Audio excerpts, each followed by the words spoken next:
নজর রাখবো পরবর্তী সংবাদে।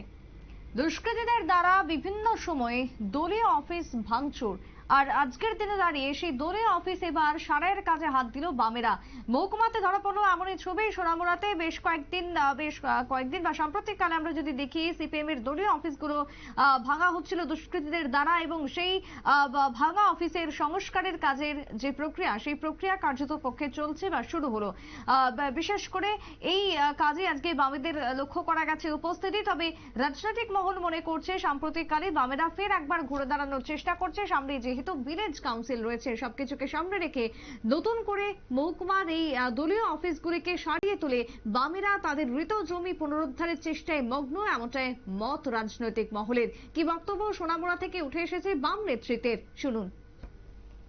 দুর্বৃত্ত বাহিনীদের সাথে কিছু অংশের লোক যারা পার্টি অফিসকে আক্রমণ করবেন ভাবছেন, তারা ভুল করছেন। কারণ আমাদের যারা কমরেড আর ছেড়ে কথা বলবে না, আর তাদের চোখে চোখে চোখ টাঙ্গিয়ে আমরা কথা বলার জন্য আজকে পার্টি অফিসের মাধ্যমে একত্রিত হয়েছি, যাতে করে এই এলাকার মধ্যে কোনো অশান্তির সৃষ্টি না হয়, এই এলাকা যাতে কোনো ত্রাস সৃষ্টি যাতে না হয়।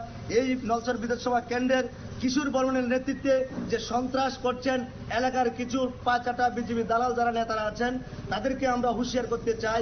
আগামী দিন যদি কোনো এই ঘাটসবনী শাখা এলাকায় যদি কোনো ধরনের কোনো আক্রমণ, কোনো হয়, কোনো হামলা হয়, আমরা তার জন্য প্রতিবাদ প্রস্তুত, তাদের জন্য লড়ার জন্য আমরা দপ্তর প্রয়োজনে রাস্তা অবরোধ।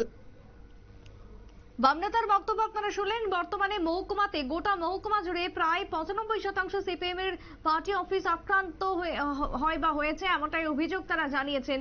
সোনামুড়া মহকুমা জুড়ে প্রায় 95% মহকুমা অফিস যেগুলো একেবারে দুষ্কৃতীদের দ্বারা বিভিন্ন সময় আক্রান্ত হয়েছিল, তাদের সেই সমস্ত পার্টি অফিসগুলিকে পুনরায় সাজিয়ে তোলা বা সারিয়ে তোলার চেষ্টা চলছে। তবে সেদিক থেকে দাঁড়িয়ে পার্শ্ববর্তী রাষ্ট্র বাংলাদেশের এই মুহূর্তের যে পরিস্থিতি, সেই পরিস্থিতি নিয়ে এখনো পর্যন্ত কেন নীরব রয়েছে বামেরা? এখনো পর্যন্ত কেন তাদের পক্ষ থেকে কড়া কোনো পদক্ষেপ লক্ষ্য করা যাচ্ছে না? সেই প্রশ্নই এখন উঠতে শুরু করেছে রাজনৈতিক মহলের কাছে। ছোট্ট বিরতির পর ফিরে আসবো, সঙ্গে থাকুন।